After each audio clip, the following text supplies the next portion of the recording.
Good morning. Welcome to Monday.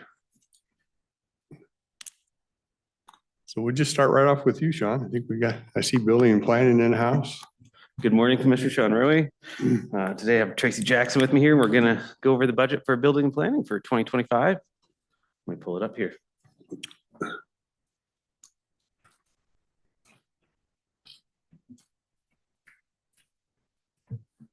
For 25, the end of 25? Sure. Okay. We're only 2 months into 26 and we're still putting 25 revenues on the books, so. I don't argue with her. The first one we're starting with is general fund, the community long range planning. So our revenues on this are gonna be goods and services. Mainly for zoning and subdivision land use agreements, so we're a little bit lower than our budget on there, but we're only 3,000 of 6,100. Miscellaneous, we came in over, we're 13,300 of a budget of just shy of 11,000.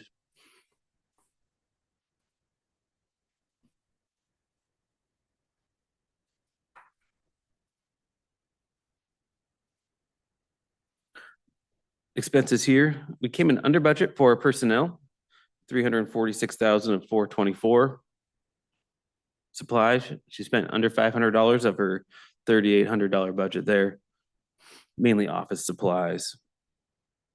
So going back to personnel, we did have some combo code corrections we made in 26. And so 2026, we expect the budget to actuals to be much more accurate. Was the personnel, did somebody get let go or retire? No, we had budgeted certain ways and the actual combo codes of the employee were corrected to follow those budgets. So Tracy, I'm sure can talk a little bit more on this.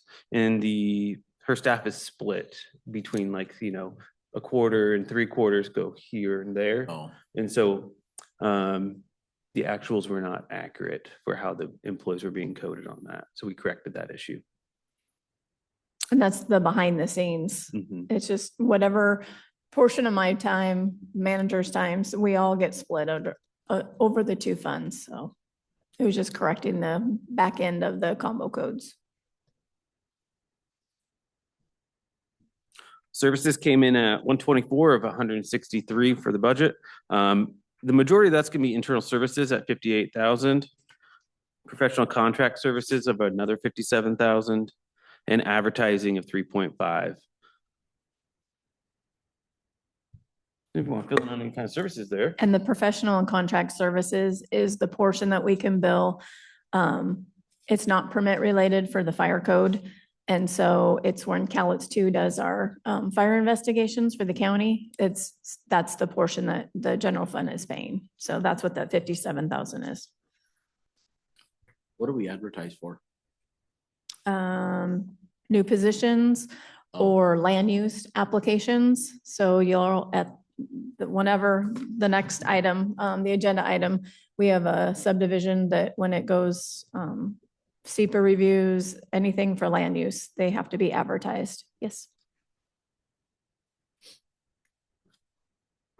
So we're rolling out the general fund into the enterprise fund for building and planning, the 416 fund. License and permits came in a little over for revenues, 1.37 of the 1.36. That's going to be, building permits, mechanical permits, and plumbing permits, things of that nature. Goods and services came in under 1.13 of 1.36.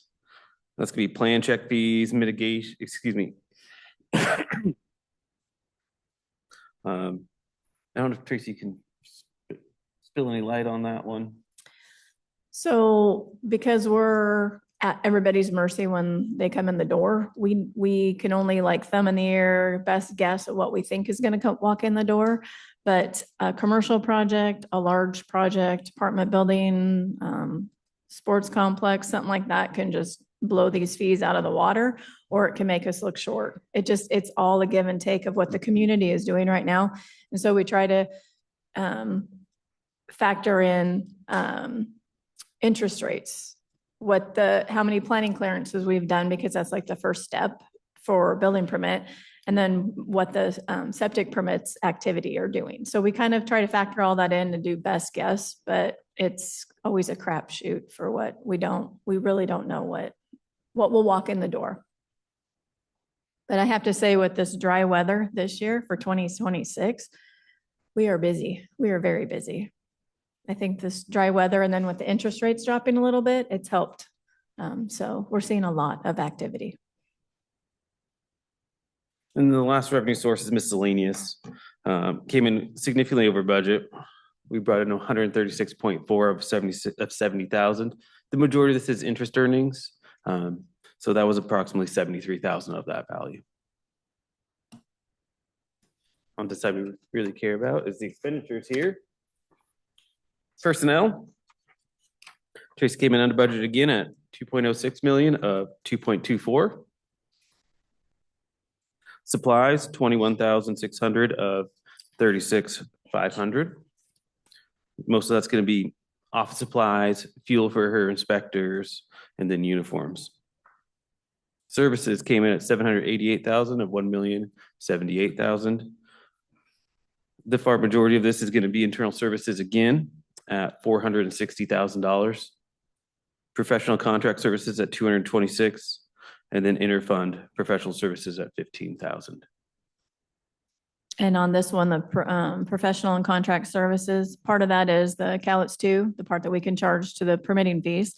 Some of that is our Acela permit system, and as well as the backup that we have, the third-party contract that we have in place that we can utilize when we need to for programming services. And then the rest is internal services that Sean said. So internal service can cover IT, motor pool, risk, things of that nature. And then the current cash balance of this fund is $1.75 million. And that's building and planning's budgets. On Tracy, on personnel, FTE filled is 19 and change, first of the year and last of the year. FTE open is 1 and 5. Did you eliminate 4 position or? No, I don't know what that is. I don't know what that is. That's not us. We are fully staffed. We just made an offer Yeah. last week to our planning coordinator. We had a planner leave. She lived in Vancouver. She got a job in Battleground. We lost her after 5 years of a commute. So we internally promoted, and then we filled the front counter job.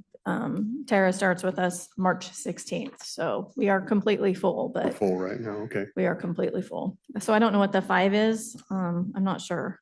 But 19.19 sounds about right. We pay a little bit of Doug's time because we meet with him Looks weekly. over stuff, yeah. Yep, he does stuff for us. And then, like I said, portions are split between different, Do you have a deputy as well? No. No deputies, okay. no, we quit paying the deputy lot. We don't utilize him as much, so. I'll staff take a look at this as well, Commissioner, and we'll get back with you to see what the correct number is on that if there's an issue. Okay.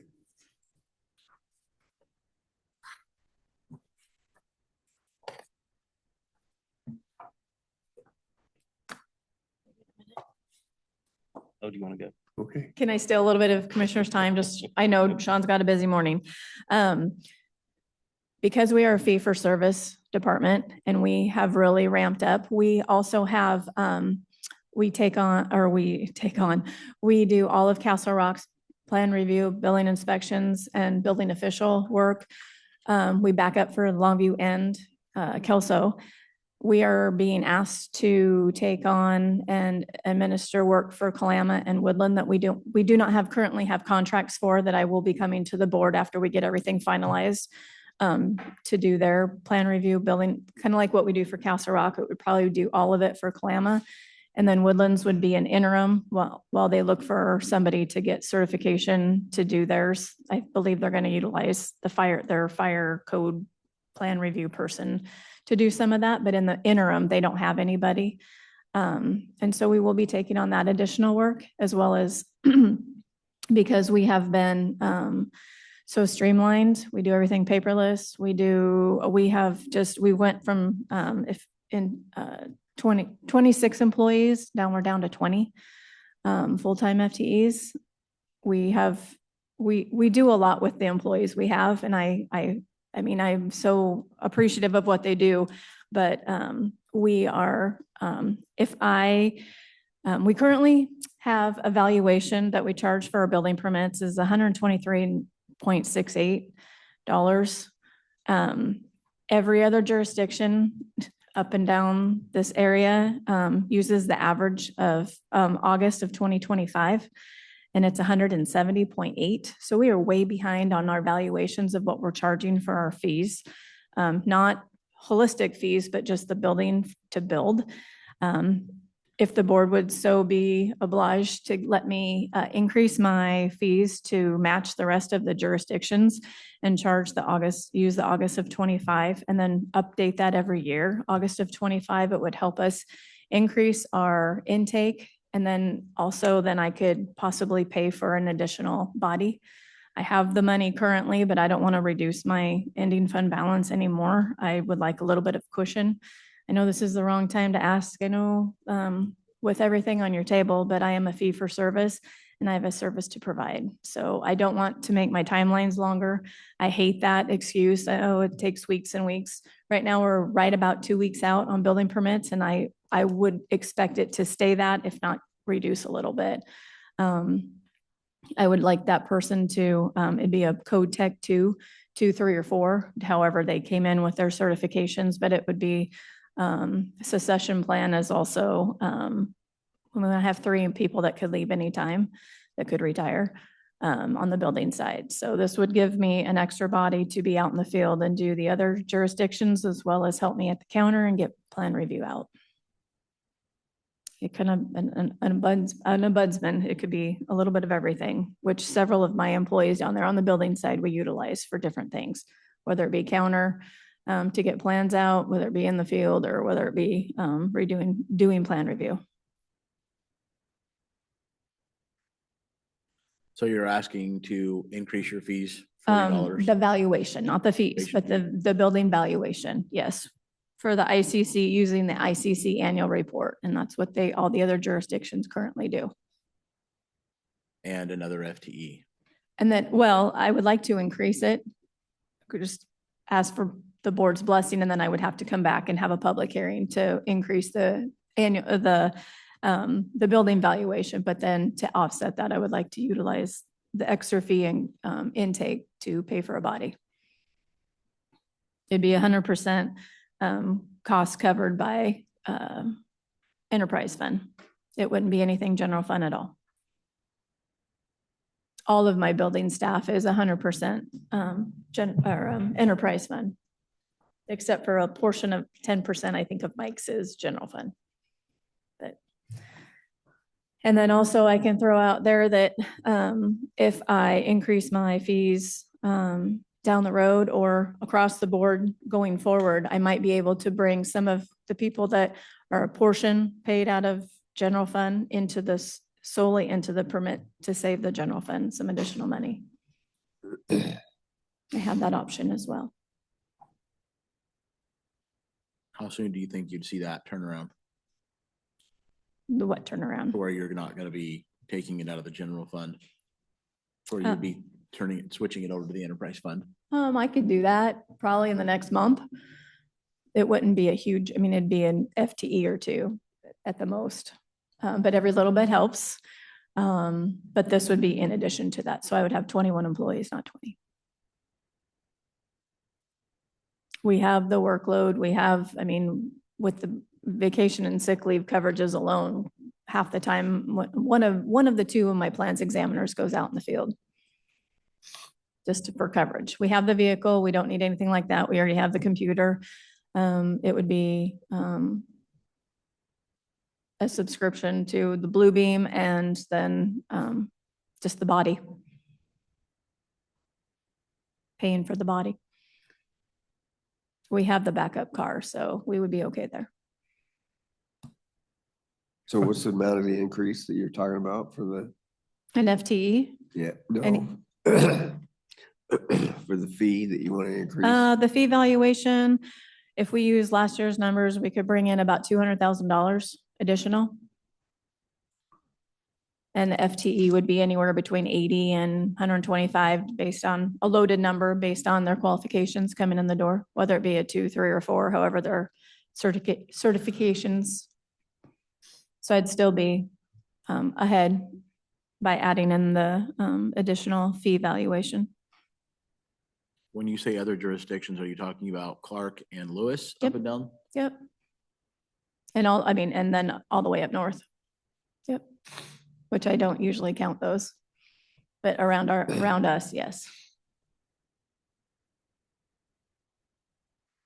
And we can come back to it too. I know you guys have a big morning. Yeah. I'll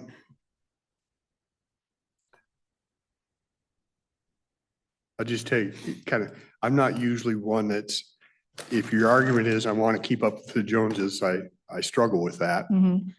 If your argument is I have a cost structure, we're doing this extra work and this will cover that cost structure, I can live with that. I don't care what other people do. What I care about is what we do and how we do it. So I'm not opposed to you looking at that, but when you come back with it, I'd kind of like to see how this covers because we've added this extra work. Does that make sense? Absolutely. Okay. Yes, and the other two come back with, okay. Okay.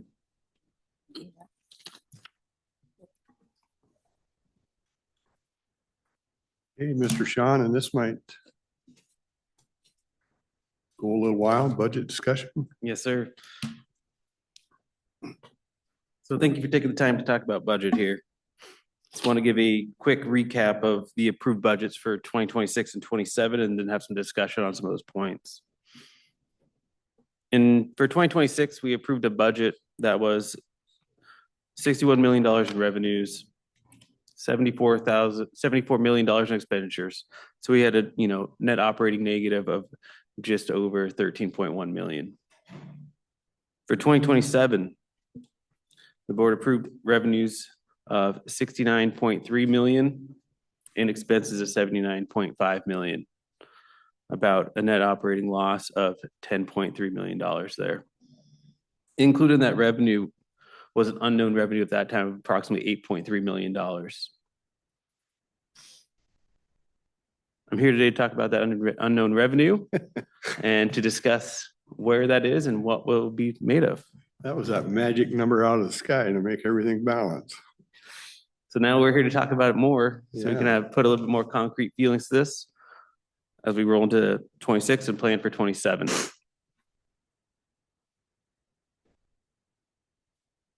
The first one I'd like to talk about is property taxes.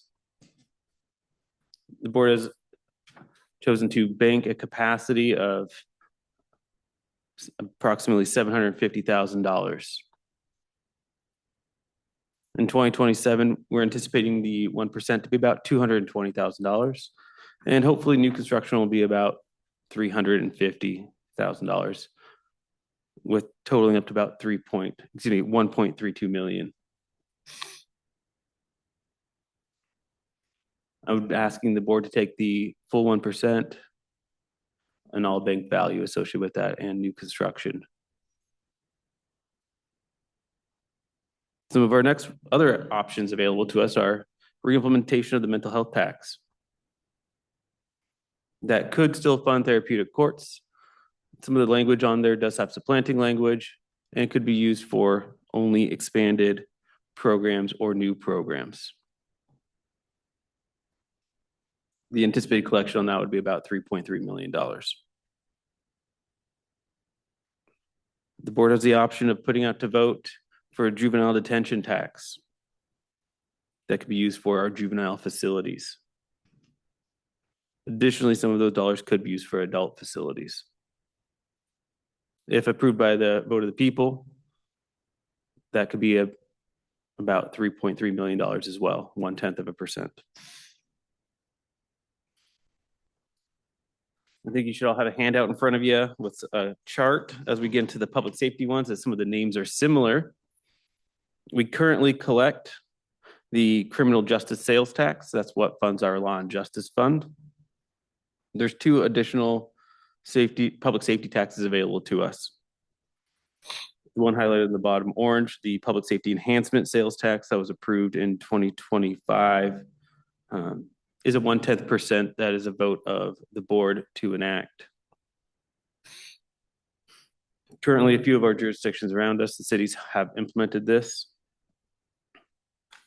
Many jurisdictions around the state have applied to implement this.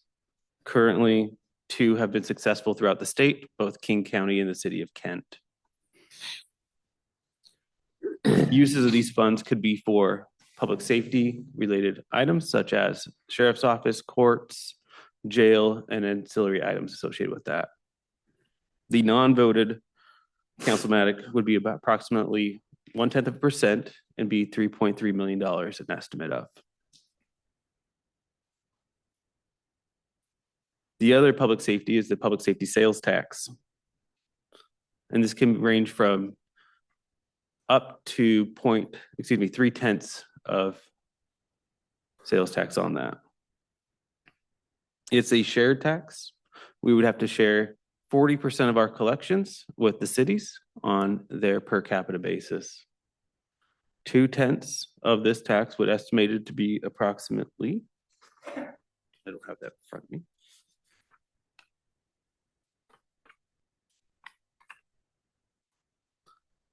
$3.72 million with an additional 2.48 being shared with the local cities.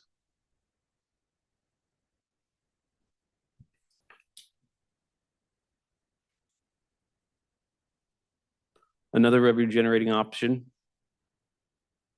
would be to look at our veterans levy.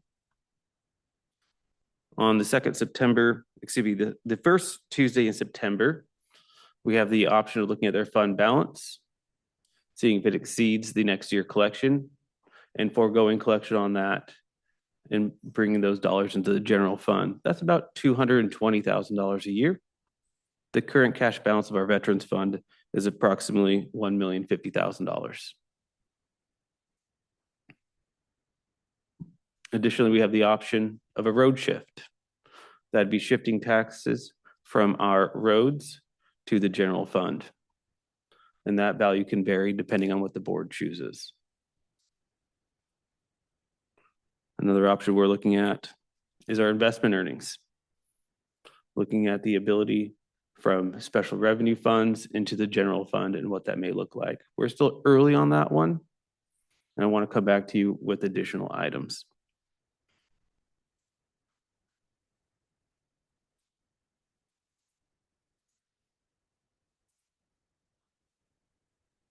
So we're open to discussion on some of these items with the board.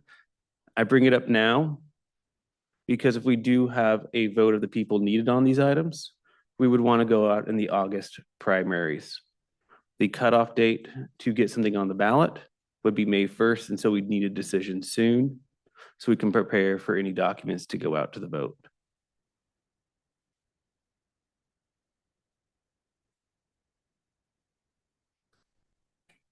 We can always run down the list and get some yays or nays, or if you'd like to discuss it more. A lot to unpack here. That was a lot of talking. I apologize. No, and you've been working with us. You've been doing good work and bringing this to us. It's part of what we pay you to do some of this, but I'll try and unpack some thoughts on here, and the others can certainly share in, but what I don't see in here to balance the budget is reductions. And I have, it's a struggle for me to say that the taxpayer needs to be responsible for our overspending. It's taking money from here and shifting it over here to make a temporary fix, which won't stop the problem because we'll continue to overspend. And then in a few years, we'll be going over here again to shift over here to make this work. I strongly believe all entities, just like business, government entities, need to live within the economies of their jurisdiction. We need to live within what they give us. And we know what they give us. We can predict that very easily. We just don't want to live within what we're giving. When we just take from here, we take it out of this pocket, we put it in this pocket, it provides no growth to the county. We're not going to see any more revenues out of that. If we're doing a tax that the way to grow your economies is you bring business in. If the people want to pay for something that's bringing something in that's going to generate, like Amazon, what a great find. They're going to generate some stuff. We need more of that. That's how you fix a long-term budget. So it's a real, and I know this is a lot of heartache for people that work in these buildings. I get that. And I don't do these things easy, but if you want to get to a long-term fix, you have to live within what the people give you. And as your economy grows, we'll grow, we'll benefit, or we'll have some balances. Somehow, and I don't know where this happened, we got out of whack. And we want to put it back in whack just by taking from somebody. And I struggle with that, Sean. I really do. When I talked about it, I think in November or whatever, I mean, this is no secret. Anybody could read the tea leaves and see the numbers. We knew it wasn't going to be good. And I threw out some options. I never heard one. What I heard was veiled threats of lawsuits.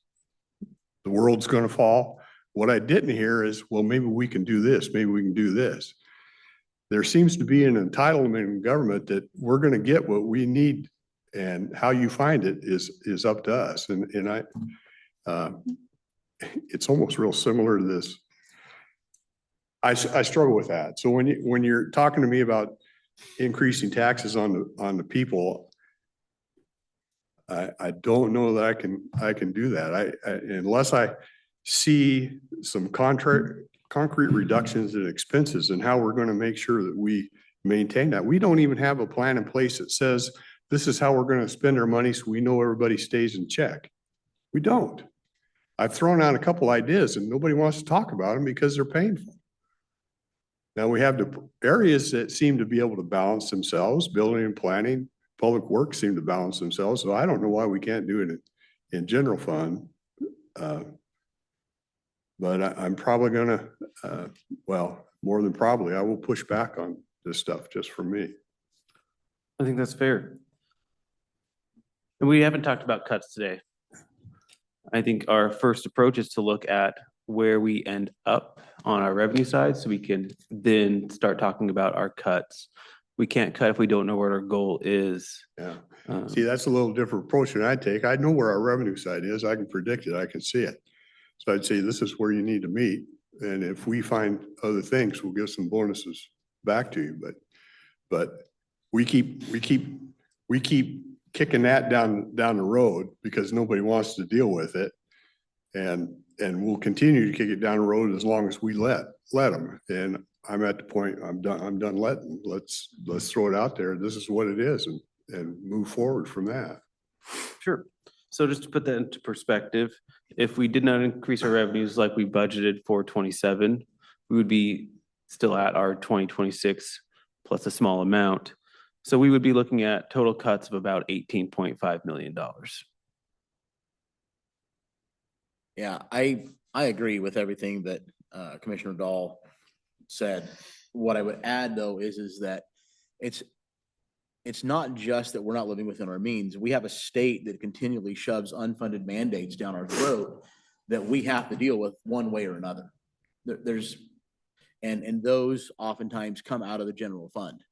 And that isn't necessarily us not living within our means, though I agree that we don't. It's a juggling act. We're spinning plates all the time, and we've got to keep those plates spinning. And it's up to us to determine, which ones we want to keep spinning. And we need to decide what the services that we deem that we want, which ones are statutorily mandated, and which ones the community wants, right? Those are all three different things. And we need to, it is a balancing act that we have to do. We're not gonna cut $18 million out of our budget. It's just, that's not gonna happen. So I think it needs to be a combination of both. And I think that if we are gonna talk about increased revenues, that it needs to be put to the people. They decide whether or not they're going to pay, and then it's up to us to deal with whatever the consequences of that are. But the environment that we live in with the state that we have, with insurance, those are things that are beyond our control. That's not us choosing to not live within our means. Like I said, although I agree that we don't oftentimes, but we have to figure out how to offset that. And I am one who I agree with Commissioner Dahl. I'm not one for increasing taxes. If we have to, then I think that goes to the vote of the people. They're the ones that are going to decide. That's my personal opinion. I think I'm fighting with some sinus problems here. I think that there has to be some type of a balance. If you recognize that the added insurance costs we absorbed this year, that's basically 4% of our budget increase beyond our control. If you look at the additional costs for contracts that we have with the unions, that's an additional 1% increase in our costs that is already negotiated and it's on the table. Can't avoid those things. So there's a 5% increase that if we don't increase revenues anywhere along the line, that 5% increase is going to equate to some level of loss in all the departments somewhere across the board. Those cuts have to take place. Yeah. And it's not just a matter of if our revenues stayed the same and there was no increases, then yeah, we could directly draw a line and control other things. But as state mandates on top of all of that come in, and then the 5% increase that's beyond our control, somewhere, either A, we've got to make more than just little cuts. That's drastic cuts. Like you're looking at, like you said, millions of dollars that we don't have readily available. So there has to be a balance. I'm not in favor of trying to figure out how to make a tax increase or shift monies around to cover $18 million. No desire whatsoever. Somewhere there's going to have to be some cuts, but somewhere there's going to have to be additional revenue to cover part of that. The fixed costs that we know of on the wages that we have that have been negotiated by this board that are already in place, at a minimum, we should be covering those things, knowing that they were negotiated and the ink is on the paper. That's a done deal. The added insurance costs, we're trying to take measures to get that under control by going with different options there. But somewhere there has to be a balance and not just sit back and say, okay, every time we have an increase in costs that's beyond our control, let's just figure out how many people we have to lay off to cover that.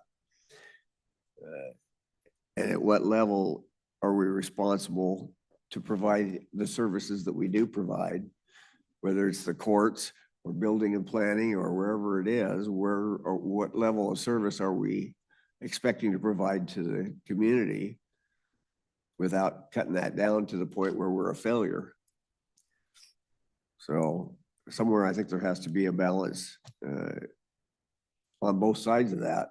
We're gonna have to make some serious cuts in our budgets, but at the same time, we're gonna have to look at increases in our revenues. Well, government doesn't generate revenue, it generates taxes. All right. Two, some point in time, you got to start pushing back at the nonsense that comes out of Olympia. And I don't have any problem doing that. And some counties are going to have to start speaking up. I don't know what all these services are. Everything we do, we force you to come and take from us.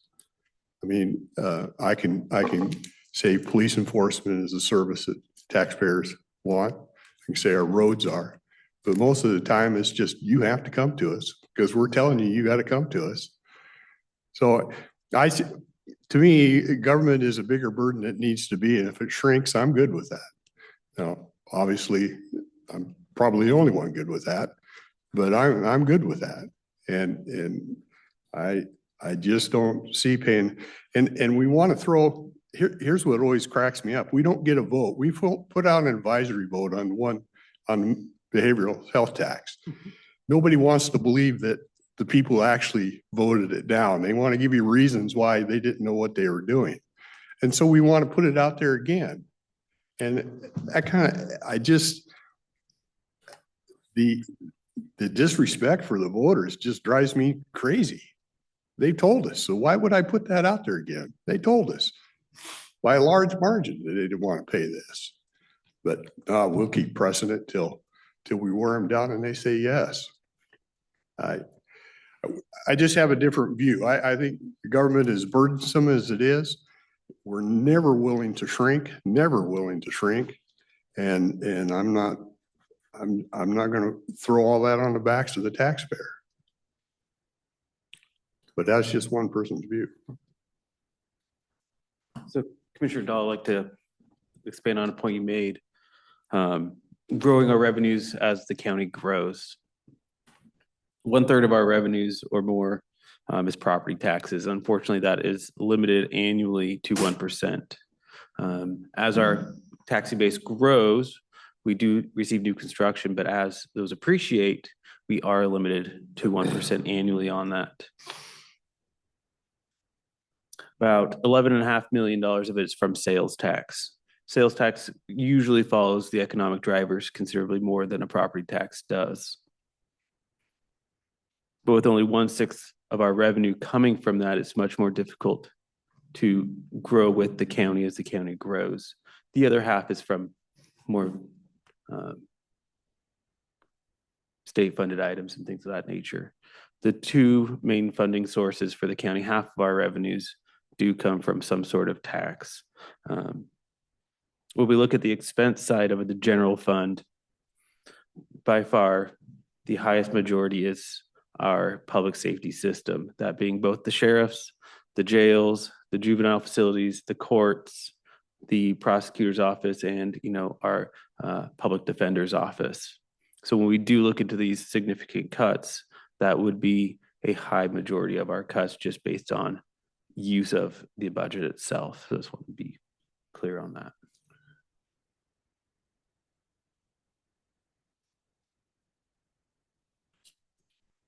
This is a public meeting, so if you have a desire to speak, you're certainly welcome to.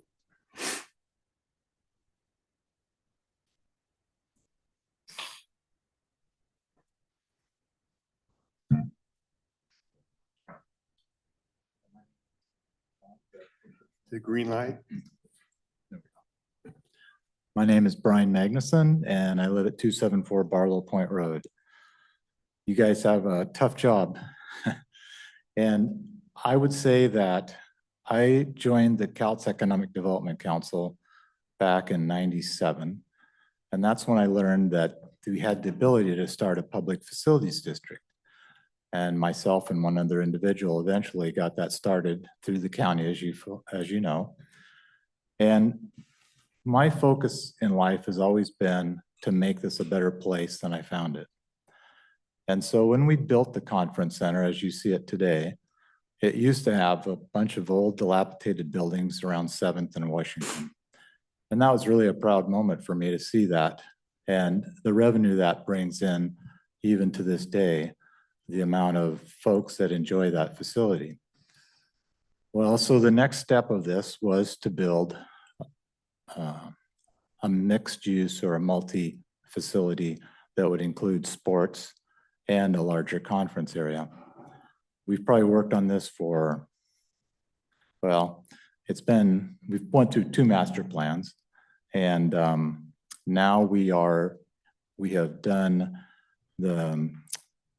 the contractors on board, the designers, and we are working through a process where we were thinking that to build this, which is about a 60,000 square foot facility, it would require 1/10 of 1%, which would be for us $3 million a year. And that would service about a $38 million bond. And this is tough for me to ask you guys this question, but if you go for a couple tenths of 1% on sales tax, it'll kill our opportunity. Because, and we were talking about doing this in August. And I would say, this is my view of the world.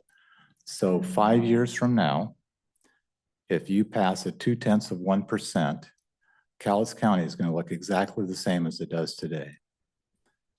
If we're allowed to pass 0.1% and the voters approve it, we will fill hotel rooms and we will make this place very different than it is today.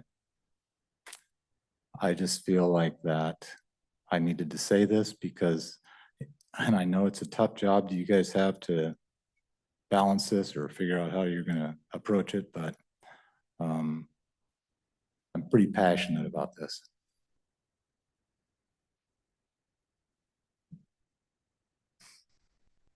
That's all I had.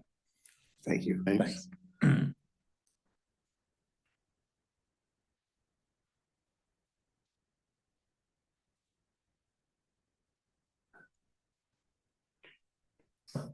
Thank you, Commissioners. Ron Kozlowski. And I side, of course, with you in your budget woes, et cetera. And it's very interesting. It's almost like you need to give a white paper to the individuals of this community on kind of our 5-year past or whatever. Budgeting, the money that we have coming in basically hasn't increased other than very slightly. But as you mentioned, tremendous amount of unfunded mandates, not only directly from the governor's office and through there, but through the courts and everything else. You have no control over those. We need a white paper to our representatives in Olympia telling them how in the heck are we supposed to, in the counties of the state, supposed to be able to manage on a budget when they keep crashing it every single year with their unfunded. And you guys are closer to us, the citizens, trying to provide the services and the things there. They're sitting up there and most of them have no idea what the heck's going on in the state. If you talk to any of them, they're just in a kind of a mushroom cloud, et cetera. So we, the citizens, want the services closer to us, which is through you, the county, and our cities. But we're hamstrung. So anyway, it says, again, back to the citizens. Again, the citizens of this county have had opportunities in the last 5 years for some new projects, some new investments, and through environmental edicts and other things, we haven't got those. Fortunately, private enterprise like Amazon has taken some step, et cetera, but we haven't been able to entice others. So there's a message, like you mentioned, going to the citizens and telling them, hey, this is the situation. We only have so much and the state keeps jabbing hunks out of that. So we are having to reduce or try to survive as a service to the citizens of our county. There's a message there that needs to go out. And I don't think many people really understand that message. They're too used to the last 4 years. You just keep printing money and printing money and printing money and expect someone is ultimately, well, our heirs or whatever will have to pick up the funds. Thank you. Yeah. The state's disgusting, actually. The things they're doing, if you've seen their latest budget, is going to be the tune of about 80 billion or whatever it is, just obscene. It's, and to balance it, of course, they're going to take some retirement funds to put over into their carbon initiative and stuff. It's just, it's totally out of control. Anyway, Sean, you need a yay or nay on some of these things, and you should get that, because whether I agree with it or I disagree with it, we gotta move forward. So as we plan for the 27 budget, we will need to think about some of these items. And so just as the board, We don't need final decisions on a lot of these items. We can get to that as we go forward. But on any of these sales tax item that would need a vote of the people, we would need to move on this now. So Well, I will say this, I do agree with Commissioner Dahl's point on the mental health tax. I do not agree that we need to put that back to the people. It was voted down. So I'm a no on that one. great. I know what that would. Another one of the items we talked about earlier was the juvenile detention tax. That was a 0.1% voted by the people. Would you like me to move forward with that at all? I don't want to move forward with that one. All right.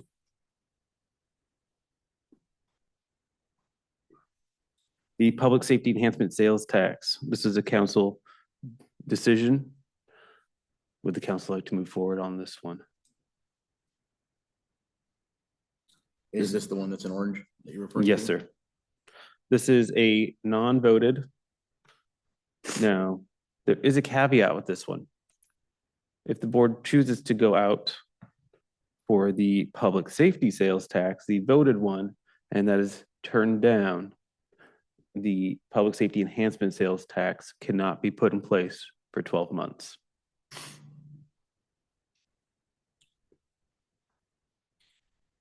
I'm not for just instituting a tax without the will of the people. I see 2 shakes of the head. All right. Okay. Next up is the public safety sales tax at 0.2%.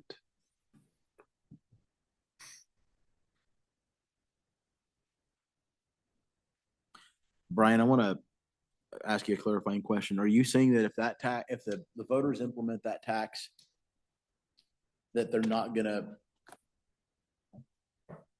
clarify your point with that, please, if you could? Yeah, so, and this is Brian's point of view, not accurate. So I'm saying that, so right now we're 8.1, right? So that would put us at 8.3, which is a pretty heavy lift. If the voters approved in August, and so we are a little behind, so we are not going to make the August budget. So we would probably be, and we're really sensitive about how we put time-wise this. So November is already pretty full. I know Longview's looking at maybe 0.1%, but if the voters approve at 0.2% in August, and we come on the heels of that and ask for another 1/10, my feeling is, even as positive as I feel our project would be, it would have a pretty difficult time passing. So I just want to clarify, Cowlitz County sales tax is 7.7%. The city of Longview is 8.2. But 7.7 in the county. Correct. Interesting. I didn't know it was that low. So is that, so if you buy something in the county and out of the incorporated area, you only pay 7.7 on it? That's correct. Currently, our sales tax, of course, you have the state 6.5%. We have our first and second half optional for 1%. The additional 2 items we have are the criminal justice, 0.1%, and the 911 tax, which is wholly distributed to the 911 authority for 1/10 as well. And that's what makes up our 7.7%. I don't know for a fact, but I think Longview is probably highest because you buy a coffee in Longview versus Kelso, there's like 25 cents difference. Yeah, well, I gotta say, I'm a little bit surprised on that. I always thought that the tax in the unincorporated areas was 8, and it was like 8.1 in the city. Well, and I guess still my thought is, it's my passion, so obviously I'm protective. And I understand you guys have a tough job here trying to get this balanced. But I'm just trying to do what I can to make a positive change. Thanks.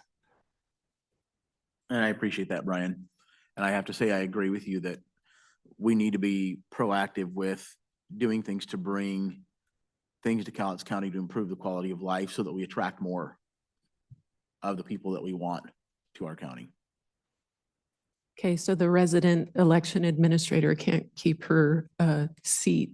She has to get up here and say something. So to these points, everybody has their different priorities, but I would stress if you're going to put something to the vote of the people, it's because you have faith in what the voters decide. It shouldn't be about who's most important. Let the voters decide what they believe is a priority for their communities. I don't think they'll let you down.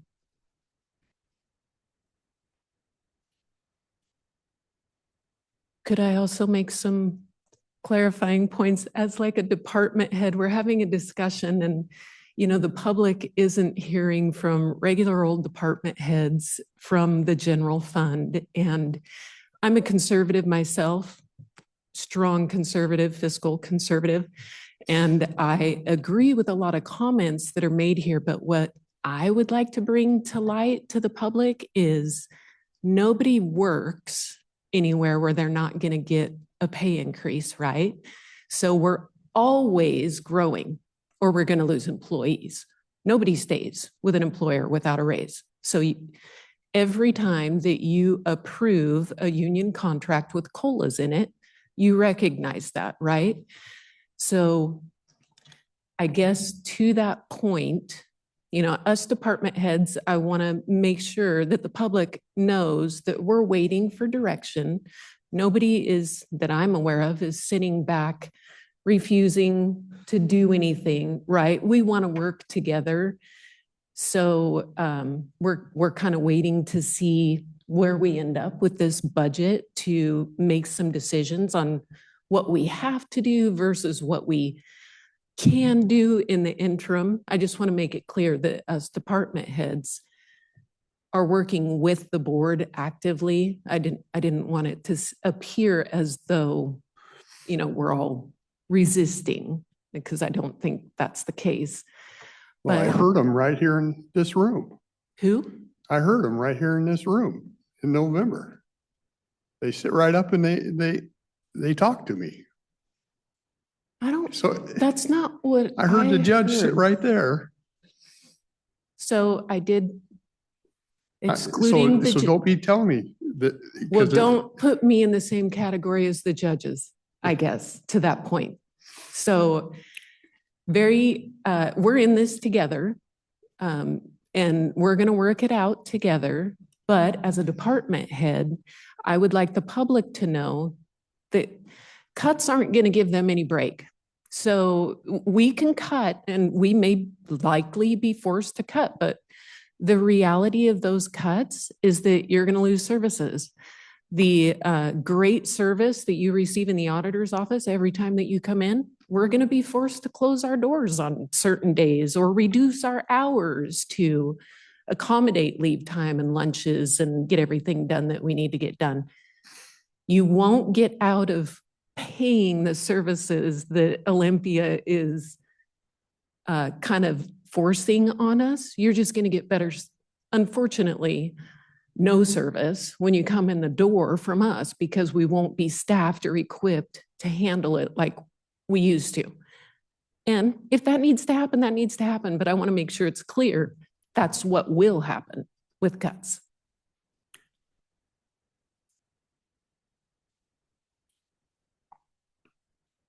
I think, I think in fairness to the judges, they're upset with the statement that was read by Judge Evans was in response to what was proposed was I believe a 24% cut to that department. And so I think that was a strong hit for them to try and swallow. So I think they reacted. You probably could have predicted that. And I do appreciate you, Carolyn, saying that the department heads are willing to work with us on this, because it is going to take all of us working together to get through this problem. I still believe that the property tax, the increase, those things that we were doing previously we need to reinstitute those things. Those are not new taxes. Those are just, that's how we keep up with the contractual obligations that we have. So I'm in favor of those things. We do need to reinstitute our revenue generating sources that we've used for decades. That's what, that was the bread and butter that we had. The influx of money that we got during COVID obviously shifted some things around, and we went away from those and gave the taxpayers some respite on that, which is great. But we have to get back to that because we have contractual obligations that we have to comply with. So I do appreciate you coming up and voicing your viewpoints about that. It's good to know that you guys are willing to work with us, and I do get that sense. I do understand that historically, I would say that the relationship between the board and the judges has been shaky. To Commissioner Dahl's point about, you know, the threats of litigation. I would like to see us get to a point to where we can work together, and I think we're working towards those ends to get to that point. I think that the judges are aware that we're not just saying we have to, we're in a serious situation, and I think they're aware of that. And quite honestly, though we would like to think so, if something is statutory regulated by the government, then no one department is more important than another. If we have to meet the statutory requirements that we have to meet, then we have to meet them. So that doesn't mean that one department gets, you know, more leverage or more money because they're this. Sorry, this department has the same statutory regulations that we have to comply with. So as far as the weighted value goes, it's the same. And each department is, and when I say each department, I mean every branch of the government within the county government is going to have to take a look at where they're at as far as their budget goes, and they're going to have to make some changes. That's just what it's going to boil down to. Whether they have in the past or not is a moot point. We're not in the past. We're where we are right now today, and it's going to have to be addressed. And I hope that all departments are listening, and I know that all departments are aware of where we are and the severity of the situation that we're in.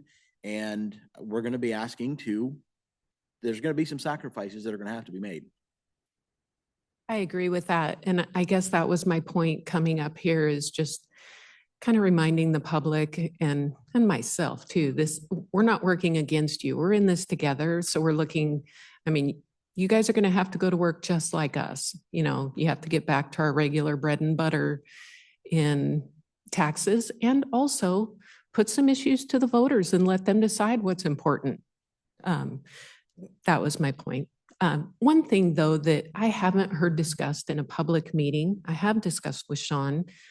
I honestly don't know the calculations, but we have talked about voluntary furloughs, and something I wanted to bring it to a public meeting because yes, voluntary furloughs means reduction in service, but it's something that employees or departments could sign up for on a voluntary basis without sending people home, losing jobs.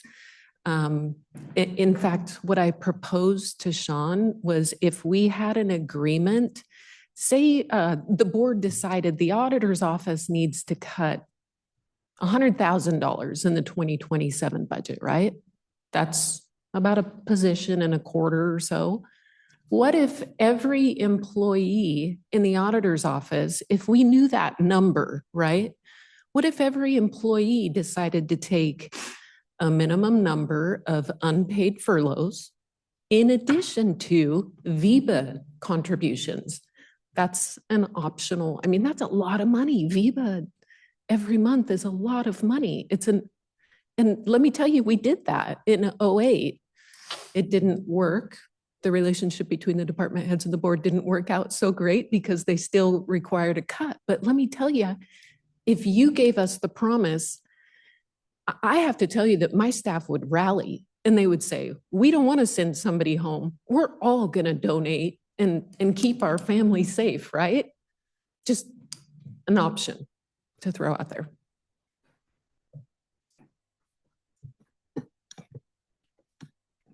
Don't want to get too far off base here. Want to talk about revenues today? We can start talking about cost savings in the next coming weeks, and I think that's one of the items we will be discussing at that point. So when we left off, we were talking on public safety sales tax at 0.2% and looking for a direction on that. I am for putting it to the people. That works. So just to clarify for the record, I see 1 no and 2 yeses. Is that correct? To put it to a vote of the people. Correct. Okay.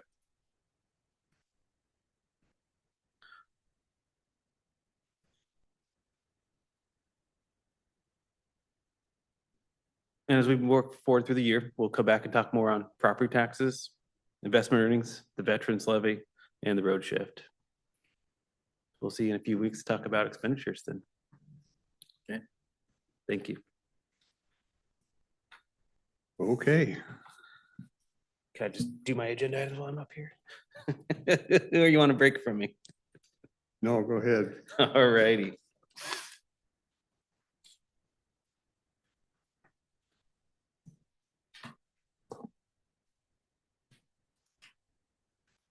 So item number 15 is an agreement with the Port of Kalama to provide funding assistance from the Path and Trails for $750,000.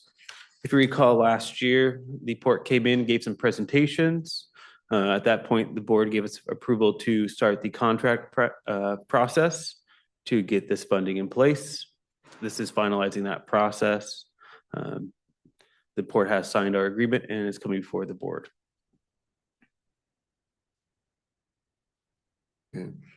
That's to replace that current thing. It'll add the elevators and make it, Correct, the pedestrian overpass between the city Yeah. and the port, yeah. And then I believe Deb's out this week, so items number 10 and 16 related to the PFD project. We have amendment number 3 to the interlocal agreement with the Cowlitz PFD to extend the collection of sales tax for additional years and certain improvements to the Cowlitz County Regional Conference Center. And then a resolution to authorize the issuing of bonds on behalf of the Cowlitz PFD to allow the collection of sales tax of 0.033% to refund the 2025 limited GO refunding bonds and improvements to the regional center project. I think we've been in here a few times talking about the interlocal agreements and resolutions with the PFD. I think the board's fairly apprised of that. And if you had any additional questions on it before tomorrow's meeting.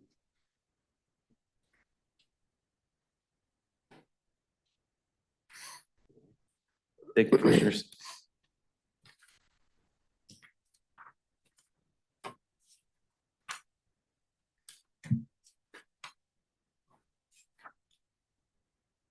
building and planning.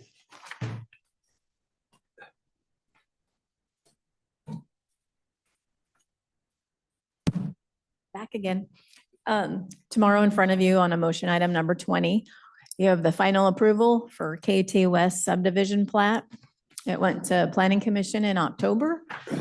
It was the additional lot from a Chilton development. It added the 5th lot, and instead of them being able to do a short plat within 5 years, they had to do a subdivision, so that's what this is. I went to Planning Commission, approved in October. You guys approved the final plat in November for them to move forward with it, and they beat feet and got her done quick, so it'll be on your agenda tomorrow. You have to open the public meeting, close it, and then sign the final plat, and they'll have a recorded legal lot.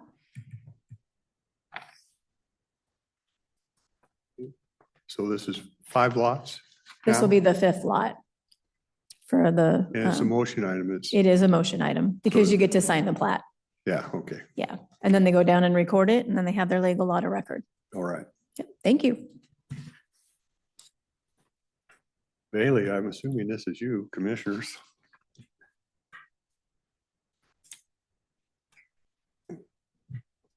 Good morning. I have agenda item number 17, the resolution rescinding the 2019 Excellence in Service Employee Recognition Policy. The primary reason this is being updated was because after the board approved the updated travel policy, which I believe now is called like reimbursement and allowable expense policy, There was some conflicting language in this policy, so we removed that language, and then we also just updated some language and processes. One of those processes is the board's office, along with human resources, will now be handling like the employee recognition side of this policy. We previously did the retirement aspect, but now we'll be doing the whole policy, so. Any questions? So the changes here, I think I heard what you said. A lot of the update was to reflect changes we made in our travel policy, so they coincide. Yeah, there was just some expenses that weren't allowed via that policy, and then this policy said that they were, so we removed that language, and then we just updated some. We made things more generic, like previously I talked about an annual employee barbecue. We just said an annual employee appreciation event, which will give us more flexibility moving forward if we don't want to do that, so.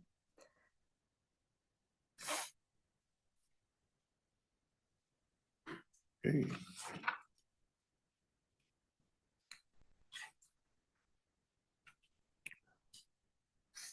We already took care of finance, yeah. Juvenile, George.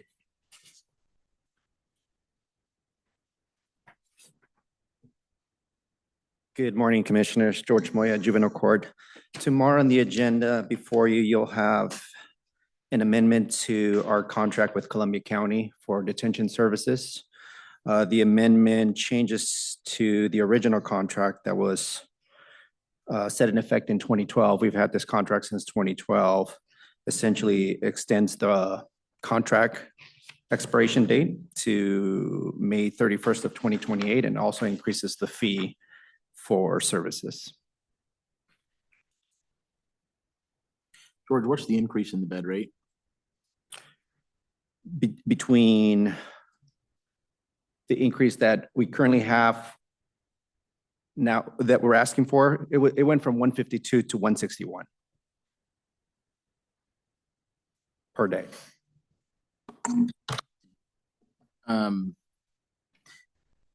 When we, for some reason, I was under the impression that when we talked, we were going to increase that bed rate like by $100. So, no, that's the state contract that we have with the state. That was increased to 250. So that went from 150 to 250. So that increased the rate for detention services to the state contract. We're also extending that to other contracts that we do business with, like Pacific, Wahkiakum, Clatsop County. Those contracts are being amended also to increase the fee. The difference with that being with Columbia County is Columbia County pays the county no matter what, meaning they pay us a monthly fee regardless of whether they use 1 day or 2 days within that month. So they get the benefit of the 161 because they're constantly paying. Whereas the other contracts with Pacific Wahkiakum or Clatsop County or even the state contract, it's per use. So if they're not using it, they're not paying. Whereas Columbia County is paying us a monthly rate. Okay. Mm-hmm. I wish this could generate 18.1 million, but it won't. So I after we talked last week, I thought about a question while I was gone. What are your thoughts on these contracts that we have with regards to the liability exposure that we're getting, taking in other counties' youth, and is the revenue that is being generated from these contracts, is it something that you feel is worth our while with that liability exposure, given the environment that we're in? That's an excellent question. At the state level, all the administrators that are managing detention facilities, we're getting together with the state to generate what we're considering a universal formula to address specific costs and operational costs from FTE to infrastructure to now liability. Because as you're well aware, that is the greatest fad right now with attorneys in terms of law firms seeking compensation for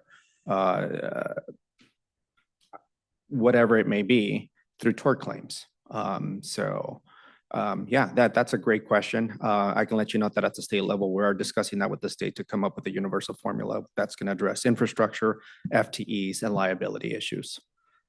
Because we're saying it's not equitable. Even at the 250 rate, it's not equitable. It needs But to be. you would agree that it's not. No, right. I agree. It is not. 250 is not.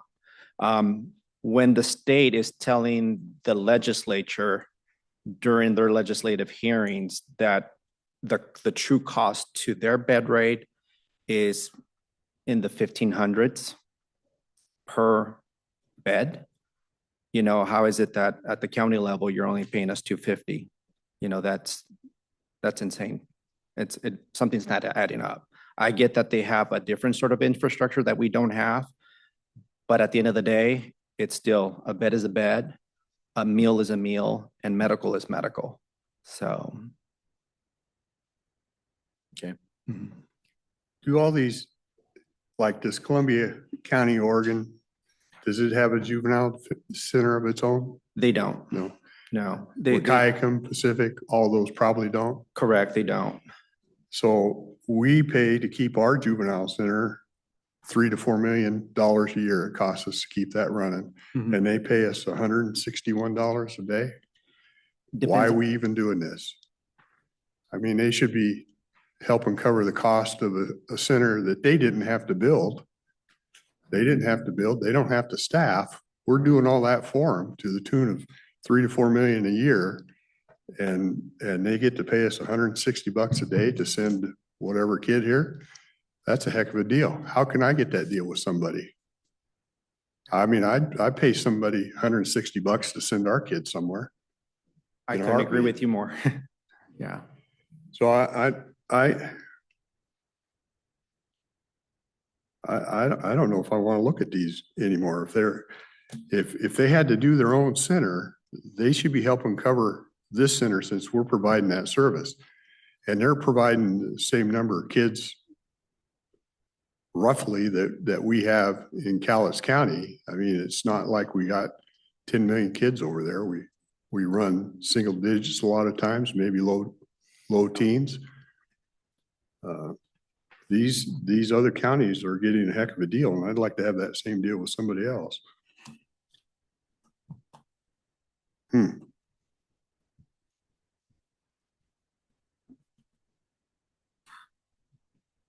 That was the point I was leading up to, Mr. Chair, is this equitable for us, given the? It's not equitable for us.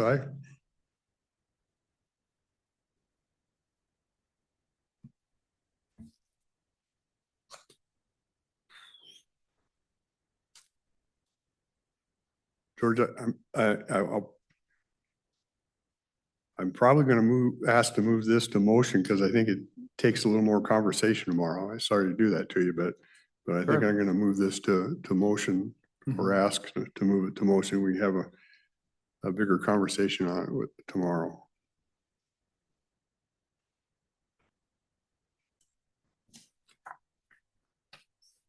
Sure. Okay. What's our cost per day per person for the total cost of running that juvenile center? It can range anywhere between about 350 to 450. It all depends on the population. You know, if we get an influx of youth in our facility, then the cost, you know, correct. Because, you know, that makes it more manageable. But if we have less youth, clearly, then we're forcing to make some changes and maybe send staff home. So Tomorrow, if you could you bring the numbers that we take in from each one of these counties with these contracts that we have? sure, I have that number now, but I can bring it tomorrow. Yeah. I can say this, that, you know, we're not the only county with the exact same rates. Grace Harbor's in the same boat that we're in, Clark County, Lewis County, because the rates are driven almost by the state rate. And we're telling the state, that's not fair. We need to increase it. Yeah. When we increase that, that's essentially a domino effect for all the other contracts. Well, I think that we would be able to put more pressure on the state if we weren't subsidizing 5 counties. If those counties had to say, hey. Oh, absolutely. I agree. Yeah. I agree. Because if Grace Harbor chooses to remain the same, then I can easily see Pacific, Wahkiakum, Columbia County driving to Grace Harbor for the same rate. Mhm. So if you remove the kids, and there's no kids in the facility at all with all the other expenses to run that facility, what's it cost per day to run it? I would have to calculate that. I've only Yeah. done the calculation based on the population and based on average daily population. And so, again, those numbers fluctuate.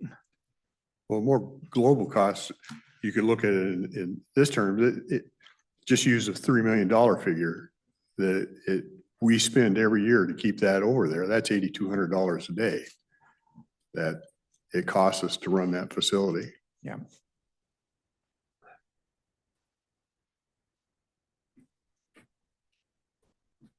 So if you divide that by 10 kids, you got $820 a kid, a day.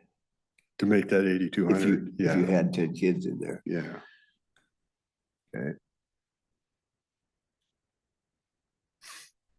I can have numbers for you.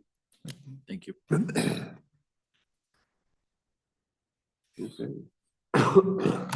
Thank you. Thanks, George. Thank you. Is he the sheriff? Is he online? Jordan is? Jordan?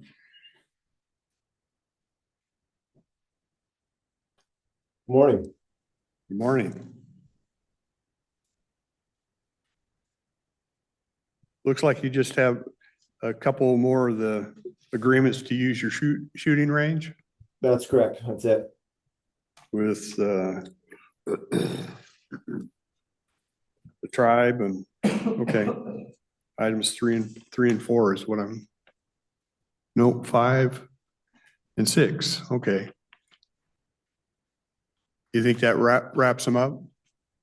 That should be the last of them, at least for now. The only one that we're missing is the State Patrol, and I think they've gone and done something else. So to my knowledge, that's all the entities that we've used that have used it in the past, and they just have renewed for this year. Perfect. Any questions, Jordan? Thank you, sir. Appreciate it. Thank you. Event, Kim.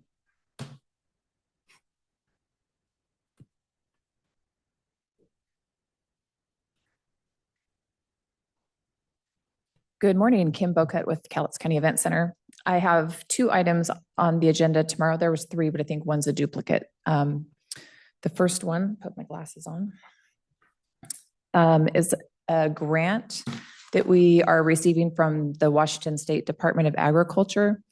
It's a health and safety grant in the amount of $186,000. And that is going to help us to install LED pole mounted lights in the parking areas at the south end of the grounds, upgrade existing fixtures to LED, and also install a camera system. We currently have a camera system only inside the event center, the conference center, and we don't have any cameras on the grounds.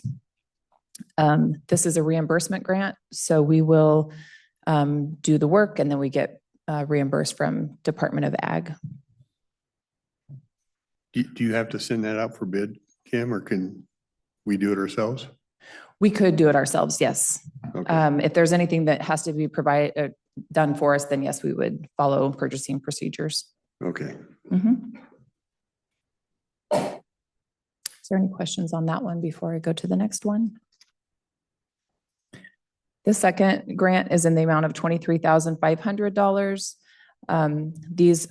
This is to renovate basically our open beef barn. It is barn 14 at the fairgrounds. The posts in there are deteriorating, and so they're giving us a grant to replace those rotten wood posts with steel panels. It also is going to help us to construct a concrete manure dumping area. Right now, all waste from stalls and animals go into kind of a pile and we compost it in the back of the rodeo grounds. That process will still continue. However, this will allow us to build kind of I think it's a 12 by 12 area to dump the manure in so that the tractor can scoop it up without taking the ground underneath it. And again, it's a reimbursement grant. We will expend the money and get reimbursed. And that's all I have for you, unless you have questions.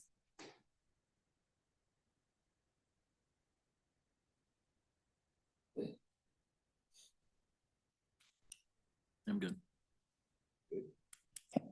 Thank you. Thank you. Thank you. I don't see the treasurer. Is she? Sean took care of that. Public Works.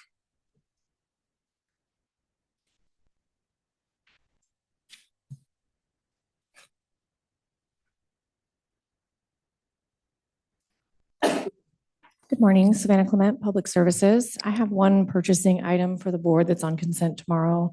And it's actually a local collaborative, and it's called Local Government Cooperative.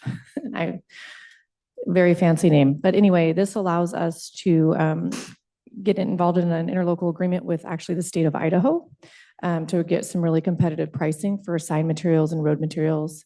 And it allows us to utilize this agreement, which are competitive agreements bid following Washington state law and our purchasing policy. So this agreement is just letting us do that.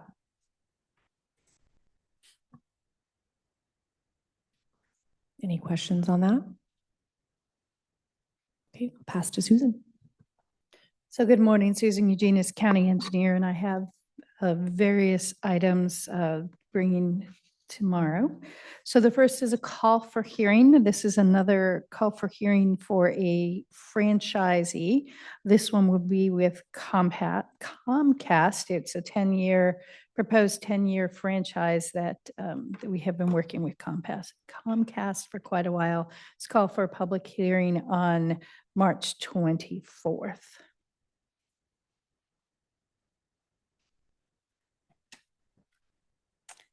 And then various consent items. Savannah talked about our first one, the local cooperative. The next is a local agency agreement supplement number 2 and a revised perspective with WashDOT for the Allender Road Bridge Replacement Project. So those bids, as you know, came in low.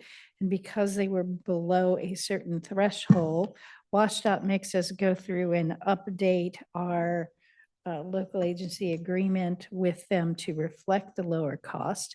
But fortunately for us, with that lower cost, we have been able to shift some of the originally obligated money to cover some more work that public agency, Public Works themselves would be doing. So there's an increase in the line of federal funds towards local work of $279,000. So the net decrease in the agreement is $57,454. So we should still be able to cover the whole project in addition to covering some of our local agency cost. That would be inspectors' costs, surveyors' costs, items that we would usually do and not necessarily get reimbursed for. It's a paperwork issue.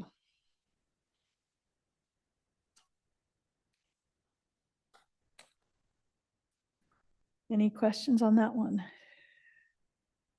So the next item is change order number 2 to our unit price countywide guardrail repair contract.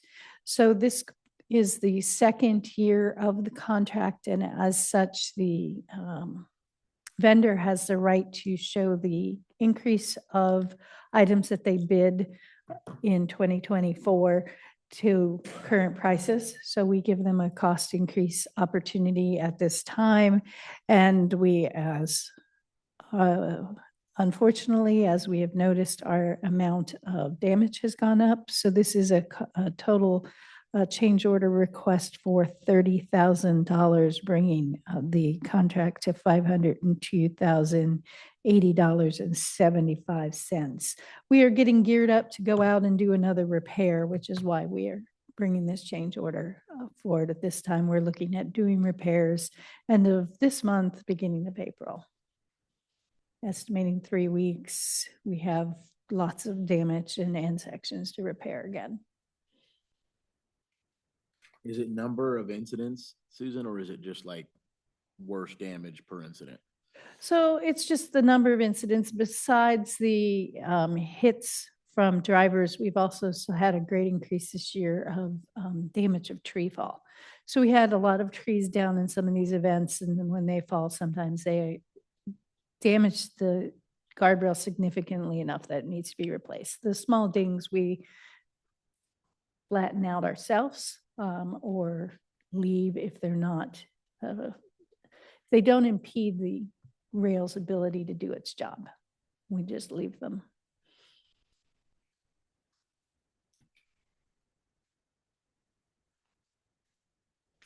All right, then we have in the correspondence, we have 3 property items, recorded road and utility easement for the Sweet Birch storm sewer repair. That is work that we've already completed on an emergency basis the fall of 25. So we negotiated with the property owners and we come to this agreement for the easement that we needed for the relocated storm drain. Then the other 2 items are for the Shadow Mountain project that we have coming up in the next month and a half.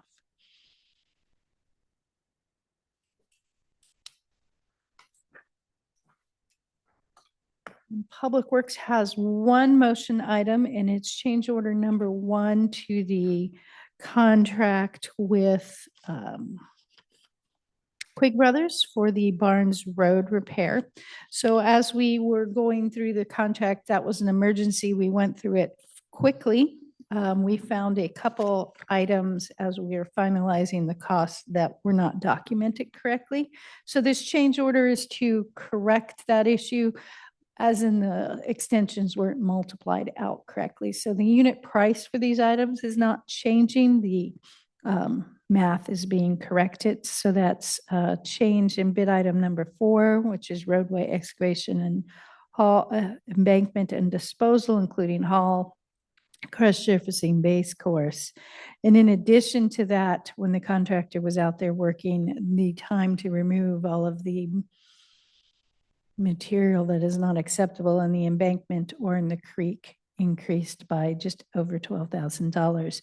This change order brings the total contract amount to $674,850 for that Barnes Road repair. I'm been told by the construction manager that some of the other quantities went down, but in order to make our paperwork look neat, he's bringing forward this big of a change order, but we're still expecting this contract to come in at about $550,000 once all of the paperwork is corrected. So this is a paperwork exercise. Yes, that is a big difference. Okay. So if you'd like, I can bring pictures of the before and after, or we can just talk about it. And I'll have the actual amount of the contract, what we're anticipating at this point tomorrow morning. I did not have a chance to ask him today. Yeah. So I have an additional item that I would like to discuss either now or under miscellaneous at your pleasure. Go ahead. So as most of you are aware, we had an emergency with our leachate transmission lines. So I have a resolution that we've written requesting the board declare an emergency for emergency contracting for the repair of. We can do the work right away. Yes. So Savannah just handed way more copies than you need because so for you guys to look at, it's basically declaring an emergency for the leachate line repair. This line is out of headquarters landfill. It transmits leachate from the collection ponds at the landfill, 16 miles down to the Three Rivers Regional Wastewater Authority where it is treated prior to being sent out. We did have a break in it last week that we're getting corrected.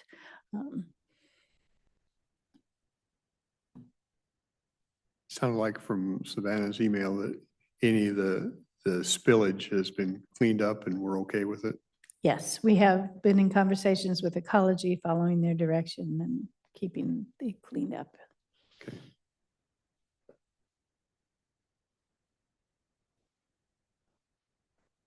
Got to get it working. Okay. So are we including it tomorrow or approving it today is kind of your choice, you're the board. Huh? Your choice if you wanted to approve it today or add it to tomorrow. I think we just approve it today. Yeah. Okay.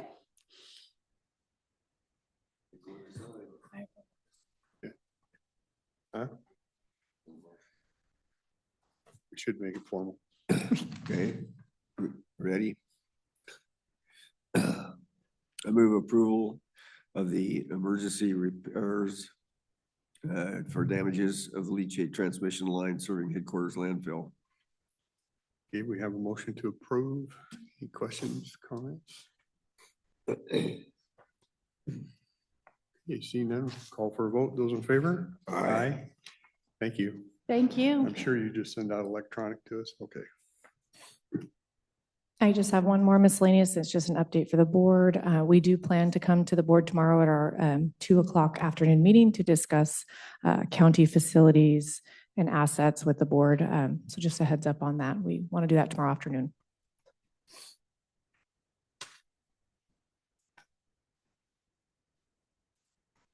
Okay, Thank thanks. you. I see you, Jessica, today. You must have something today.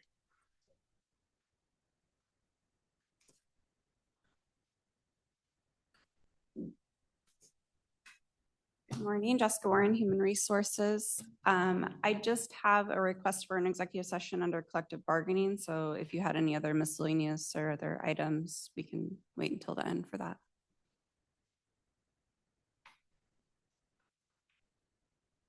Kim does? Okay.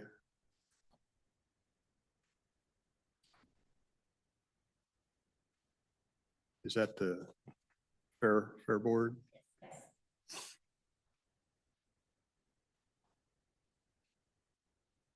Good morning again. It looks like we had an applicant for the Fair Board. I am not familiar with this person. I believe they did contact our office asking how to get involved with the Fair Board. We did invite them to our meeting. They did not come, so I have not had a chance to meet. Do you have an opening? Because we just filled. We an do, opening. we do have an opening on the Fair Board, not the Rodeo Board. They're two different boards.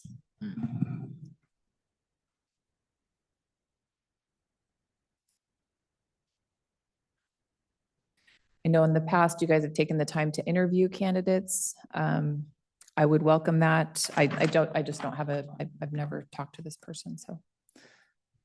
Anybody that wants to volunteer and be on a board, I'm all for it, so should preface that, but.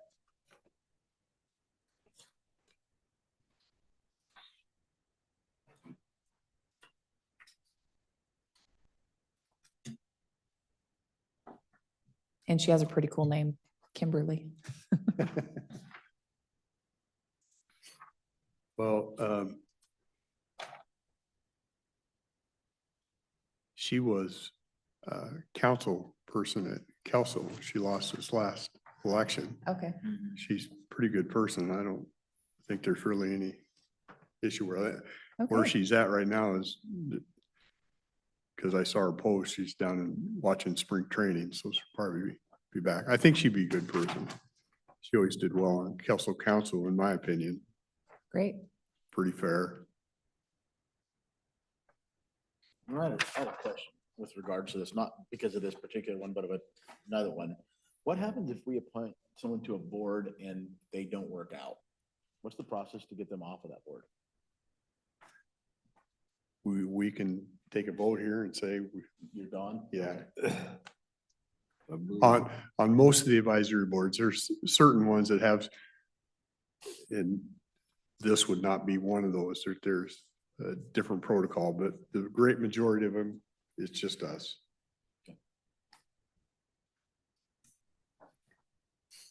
I'd be okay with it, Kim. I think you'd be fine with her. Okay, great. Okay. That's great. I didn't know her, so I didn't have a recommendation either way, but that's great that they're, not that it matters to know somebody, but it is always helpful. Yeah. All right, thank you.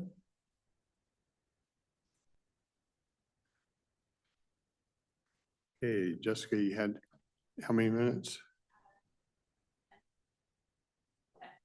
10 minutes? And remind me of the category again? Collective bargaining, okay. Okay, executive session, collective bargaining, 10 minutes.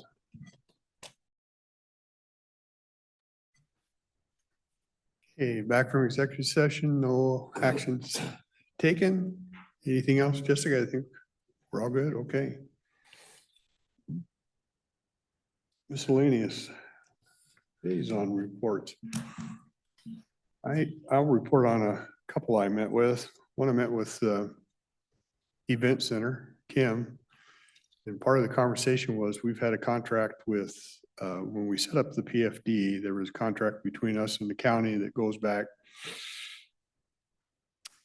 You know, I don't know exactly the start year, but what I can say, it was pretty favorable because we didn't know how it was going to work, and it's worked out really well. And that contract has never been updated. There's no adjustments for increasing lease payments or whatever you want to call them. And I've started the conversation with one of the board members that contract I think comes up in 27. And that my expectation would be, since it's been successful, that what we charge, we should not have to put general funds out to make sure the fair operates. When we have a leasee that's making money, it should be able to pay for the system.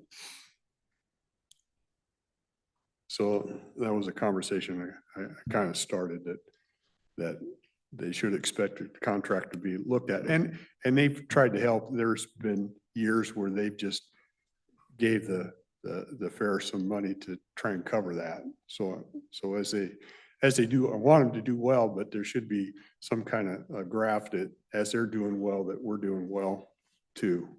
And that was never put in place. And I get why it wasn't put in place at the beginning, because it didn't know what they were going to do. Okay.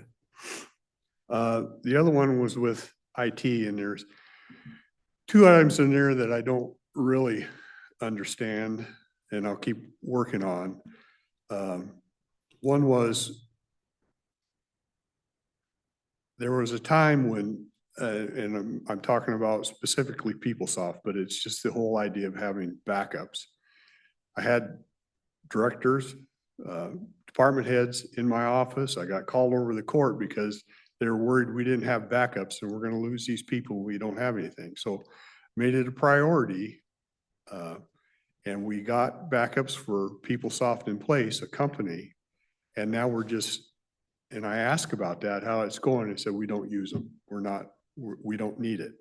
So I don't know how it can be such a high priority item that I have people in my office and I get called over to the courts that we have backups and now we don't need them. I'm trying to get square with that, but I'm not really buying into it. I don't want to be held hostage by employees again because they're threatening to leave. Because we worked hard to put that in place, and it was almost a demand that it get in place. And so I'm just telling you, that's a little bit of heartburn I have, and I'll keep working with that. The other one is, since I came on board, I've been asking about, why don't we look at Teams versus Zoom for two reasons. And when the credit union went to Teams, I'll say, nobody likes change. And I was going, I wonder how this is going to go. But when you use it, there's two benefits to it. Number one, it's part of your Microsoft agreement. It's part of your Microsoft license. It's not an additional cost. You're not paying for Teams and also paying for Zoom. Where here, Teams is part of our Microsoft Office. and we pay extra for Zoom. And number two, it's a much more usable system than Zoom when you get used to it and how you can do it. And that's just, when we had people that were testing it, had it on systems and tested it, and now that's just been put on the shelf. It's just been shelved. And I'm going, why would we do that? We were that close to doing it. So those are two things that I'm still speaking with about when we have these meetings, but I'm bringing it to your attention. I think those are two step backwards, and I don't understand why we're doing it, but that's just a report on that. Other than that, what else did I met with the treasurer? Nothing really there. That was kind of the accounting question I had for Carolyn in the other day, because we use different systems, and how do we, when the treasurer sends the stuff over, how do you get it so it fits right into the slot? Yeah. And that was kind of that question. Racked my brain. Okay, I think that covers liaisons I've had. Any other miscellaneous or?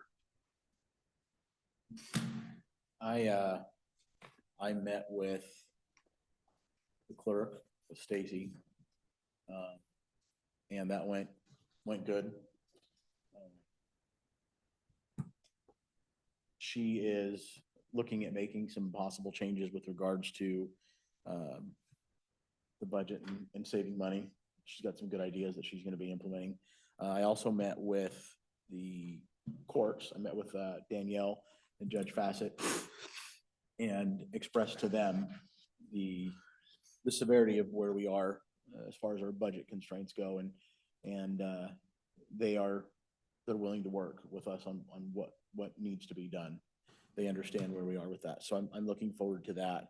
I also met with Dallas and drug court as I was doing the whole court system. And we've been talking quite a bit about trying to find alternative sources of funding as opposed to the traditional sources. And he actually asked me the question. He says, "What, we have all these NGOs that are asking for money, and that you guys give them money. Why can't we ask for money also?" And I said, "Well, that's a good question. I don't know why." And so he had a conversation with Gina, and there is money that's available that we give out to the organizations within our community that is available to them also. So they're going to start looking at that as opposed to getting it from taxes. So I haven't heard back yet. While I was in DC, what came from that, but so that's a good thing. Yeah, that's probably a good point, because you think of Meals on Wheels and all these different ones we do. Yeah. So he asked, why hasn't that been happening? I have no idea. I asked Gina, and she said, yeah, actually, that never been brought up. So they're going to look at that as a source of funding.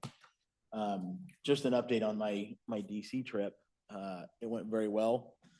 Had a good conversation with Army Corps, and we discussed some of the options for the river. We'll be meeting with the Portland office. I have a phone call that David's scheduling with the Portland office here within the week to discuss what options we have as far as us doing what we need to do to take care of our levees and not relying on the Corps to do that is an option under a couple of sections of legislation that we might be able to take action on ourselves. So I'll bring up more about that. But two common themes from my trip in a lot of the workshops that I went to was data centers coming to a town near you, and what counties can do to either prepare for a data center coming into our area or not. We decide if we don't want them, what that looks like. And there was a lot of talk about that. And also, the president talked about data centers generating their own electricity and not using the public grid for that, because they do suck a lot of electricity. So there was a lot of talk about that with regards to making sure their land is zoned if we are a county that is interested in having a data center here, that our zoning is taken care of, because they are looking for places to put them. So they talked about the pros and the cons with regards to that. Also permit reform. We did talk a little about permits this morning with Tracy. They talked about how the federal government is also looking at permit reform with a lot of the permits that they require, and they're hoping that that transfers to state permit reform. It was they were very outspoken about the fact that permitting is the #1 cause of delays and expense in projects, and they recognize that, and they want to get rid of that burden. So we'll see how that goes. But I had a good conversation with our representatives with regards to our concerns about the river. I don't know that we're going to see immediate action, but we do have actionable items that we are going to take, once we have this phone call with the Army Corps. We'll be able to talk about what those actionable items are. At this point, David's going to get that taken care of for us. But all in all, it was a good meeting. I think it was very productive. And the Army Corps, the meeting with them was by far the most productive. Were you able to meet with Cantwell or Murray, either one? Yeah, I met with Murray's office, Cantwell's office, Clusen Camp Perez's office, and the Army Corps. Yeah. Awesome. Under miscellaneous, at the recent PCO meeting, City of Longview representatives that were there from the council stated that they were very, very upset at a recent meeting they had with a potential business industry to come to Longview that would have provided 10,000 jobs was the number they threw out. They were right through the process. Everything was looking really good till they sat down at a meeting with the PUD, which had an engineer in the meeting who just said, nope, can't be done. And walked out. Lack of power. And I don't know what the power requirements were for, and I don't know what the industry was. They said they were under a non-disclosure agreement, so they couldn't tell us who it was, but they were extremely disgusted. And people in the room focused on me and wanted to know if the county could put together a workshop and meet with the PUD and find out what can we do to help them move forward with power requirements, potential issues, to do something, some way to have more power opportunity in the county to provide for those type of job opportunities. So that was one. The other, I've been asked several times if we're going to have another Mount St. Helens workshop and update with the Army Corps of Engineers, Fish and Wildlife, everybody involved as far as what's going on with the mountain, but specifically about the sediment retention structure, which has now been funded, and where all that's at. So a workshop for Mount St. Helens again is kind of a request. Sure. I can speak to the crest raise a little bit. When I met with the Corps, they're moving forward with that. They're not, there's no interest in alternatives at this point. I know that there are things that are in the works that we will probably hear about here in the next 2 weeks with regards to that situation. But as far as the Corps was concerned, what I was told is that they will have boots on the ground within 90 to 120 days up there. Yeah, I believe in the recent Calisquacum Conference of Governments meeting I attended last week that my understanding was they've already issued the contract. It went out for bids and they've already awarded the contract to get it started. Yeah, it doesn't surprise me. So as far as liaison reports go, met with Carolyn and you heard her today talk about give us direction. Met with Emily. She's looked at and trimmed a job out of her department and looking at reducing costs. And I met with Ryan and he's Sheriff Kynan, and he pointed out that you can't really do much because of constitutional requirements for the public defender's office. They were required to provide public defense for anybody. However, that's not true for the prosecutor's office.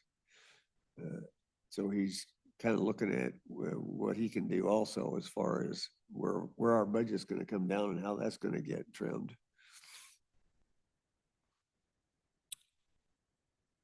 And I guess that's about the end of it for me. I wonder on these large companies, because we're probably going to run into that every time with PUD on the power. I mean, I've heard that before, and to dismiss a company that whatever type of company it was is bringing that kind of base to us is almost makes me want to gag. Yeah. But I wonder, maybe we should check on that. Are we, and I don't know if the state would even allow you, but some of these large companies, maybe in their plans needs to be their own self-generation of power. You can build these little plants on not a huge footprint and power your own generation.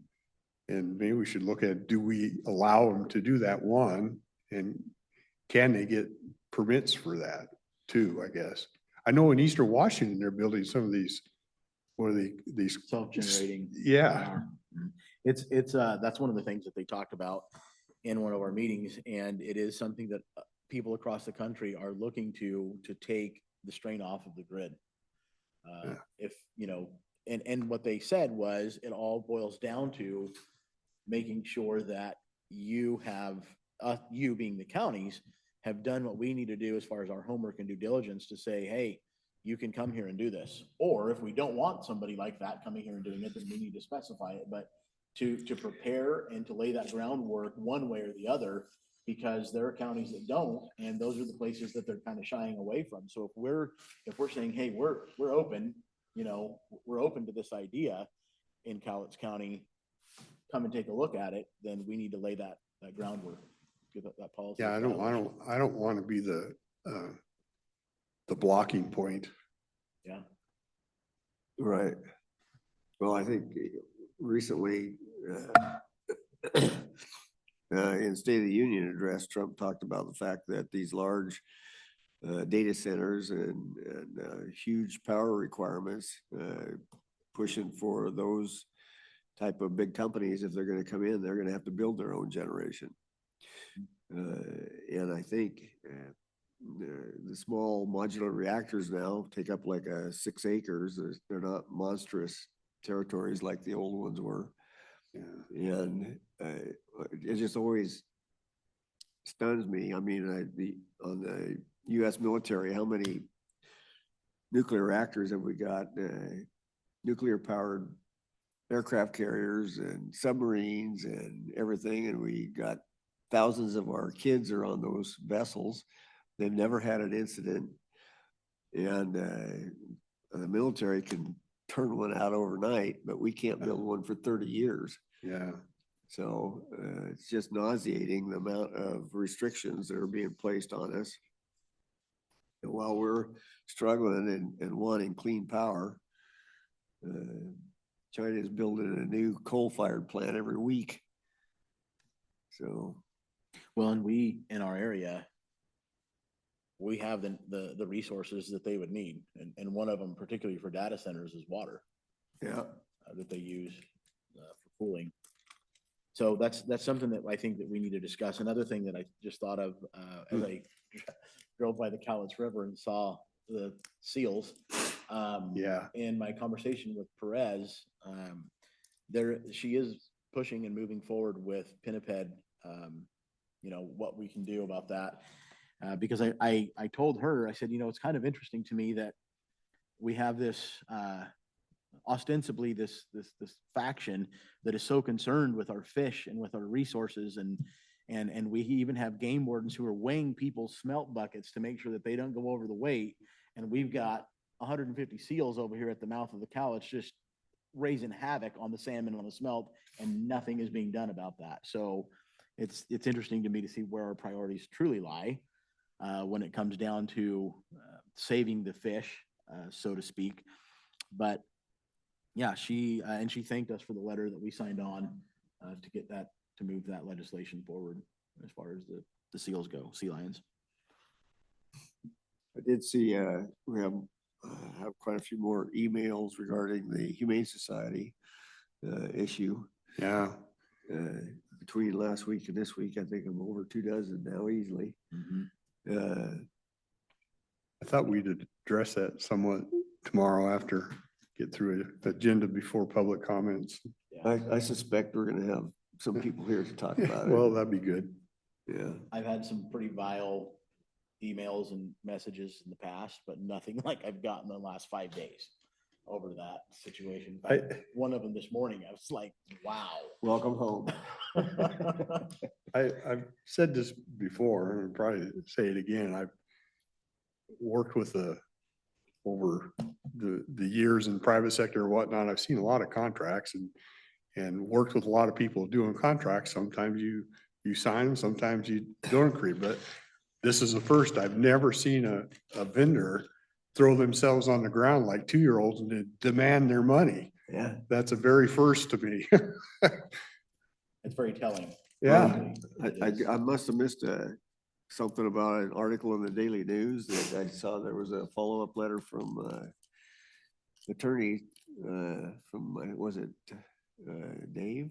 I can't remember who wrote it, that talked about that Daily News article that apparently said that we took action in executive behind closed doors to end that contract, that we voted on ending the contract. No, the contract just expired. Contract expired. It We did didn't it vote. itself. Yeah, it had an expiration date and the contract expired. We didn't vote to stop a contract or terminate a contract. We just didn't enter into a new one. Yeah, we just didn't enter into a new one. So I don't know where that came from. Daily News making up stories again. Well, everybody's got to be good at something. Yeah. Okay. Did we make Bailey nervous today? Probably did, didn't we? Yeah. Anything else, gentlemen? Good. Okay, we will adjourn.